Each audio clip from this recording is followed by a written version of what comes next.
আসসালামু আলাইকুম সুপ্রিয় দর্শক, আশা করি আল্লাহর রহমতে ভালো আছেন। সবাইকে রমজানের মোবারকবাদ জানিয়ে শুরু করছি আজকের রেসিপি।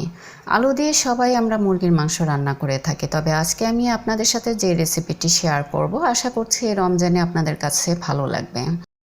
প্রিয় দর্শক, যারা আমার চ্যানেলটি সাবস্ক্রাইব করেছেন এবং যারা আমার আজকের এই রেসিপিটি দেখছেন, সবাইকে অসংখ্য ধন্যবাদ এবং অনেক দোয়া।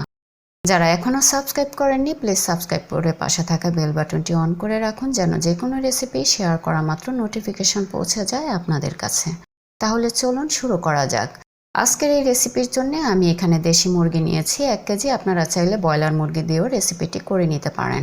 দিয়ে দিচ্ছি 1 চা চামচ হলুদ গুঁড়া, 2 চা চামচ মরিচ গুঁড়া, যে যেরকম ঝাল খান সেই পরিমাণ মরিচ গুঁড়া দিয়ে নেবেন। দিয়ে দিচ্ছি 2 চা চামচ ধনে গুঁড়া আর স্বাদ মতো লবণ। দিয়ে দিচ্ছি এর মধ্যে হাফ কাপ দুধ আর 1 চা চামচ ভিনেগার। হাতের কাছে টক দই না থাকলে আপনারা এইভাবে দুধ আর ভিনেগার দিয়ে মাংস ভালোভাবে মেখে ম্যারিনেট করে রেখে দিতে পারেন। যদি আপনাদের কাছে ভিনেগার না থাকে, সেক্ষেত্রে লেবুর রস ব্যবহার করতে পারেন।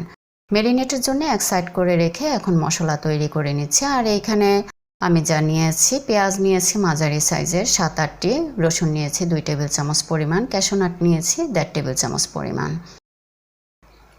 আদা নিয়েছি 2 টেবিল চামচ পরিমাণ। সময় বাঁচানোর জন্য আমি সবগুলো মশলা একসাথে ব্লেন্ড করে নিচ্ছি। আপনারা চাইলে বাদামটা আলাদা ব্লেন্ড করে নিতে পারেন।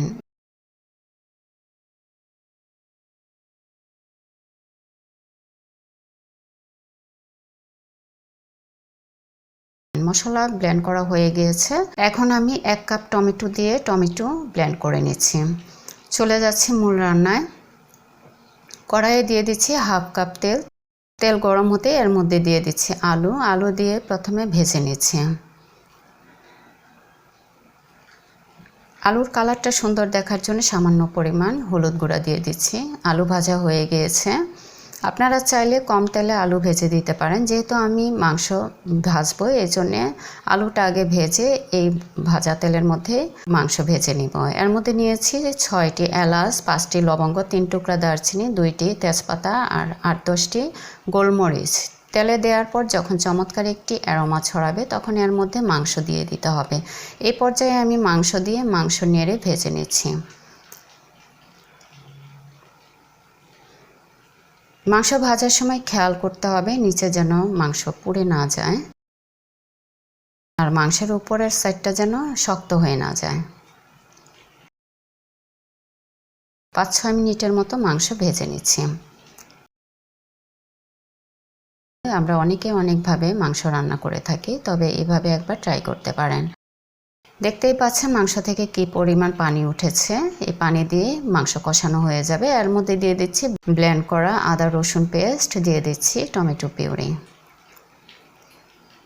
এখন নেড়ে মাংস কষিয়ে নিচ্ছি যতক্ষণ পর্যন্ত মশলার কাঁচা গন্ধ চলে না যায়। এ সময়ে চুলার ফ্লেম রেখেছি মিডিয়াম এবং লো ফ্লেমের মাঝামাঝি। একটু পরপর নেড়ে দিতে হবে, যেহেতু এর মধ্যে বাদাম আছে, এজন্য একটু পরপর আমি ঢাকনা খুলে নেড়ে দিয়েছি।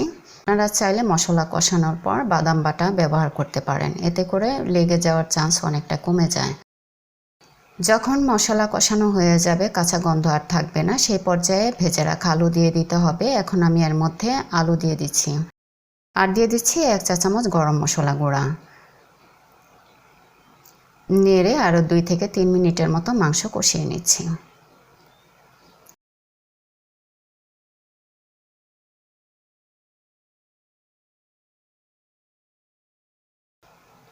মাংস কষানো হয়ে গিয়েছে। এখন আমি এর মধ্যে দিয়ে দিচ্ছি পানি। আমি যেই পরিমাণ ঝোল রাখবো সেই আন্দাজে পানি দিয়েছি। আপনারা আপনাদের পছন্দ অনুযায়ী পানি দিয়ে নেবেন।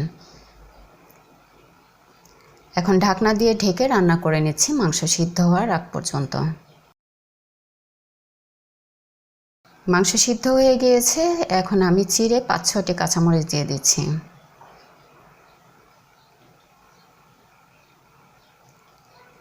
এখন নেড়ে রান্না করে নিচ্ছি আরও 3 থেকে 4 মিনিট। মাংসের উপরে তেল ভেসে উঠেছে, বোঝাই যাচ্ছে মাংস রান্না হয়ে গিয়েছে।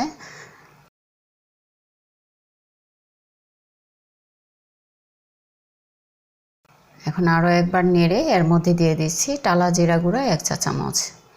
আপনারা চেষ্টা করবেন টালা জিরা গুঁড়াটা সবশেষে দেওয়ার জন্য, এতে করে ফ্লেভারটা ভালো আসে আর খেতেও ভালো লাগে। টালা জিরা গুঁড়া দেওয়ার পর আর রান্না করার প্রয়োজন নেই, মাংসের মধ্যে দিয়ে ভালোভাবে মিশিয়ে নিলেই হয়ে যাবে। এ পর্যায়ে চুলাটা অফ করে দিচ্ছি, সার্ভিং ডিশে সার্ভ করে নিচ্ছি।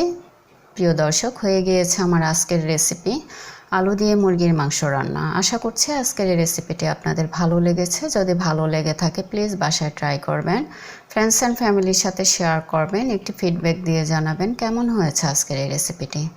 এতক্ষণ আমার পাশে থেকে পুরো রেসিপিটি দেখার জন্য অসংখ্য ধন্যবাদ। ভালো থাকবেন, দোয়া রইল। আসসালামু আলাইকুম।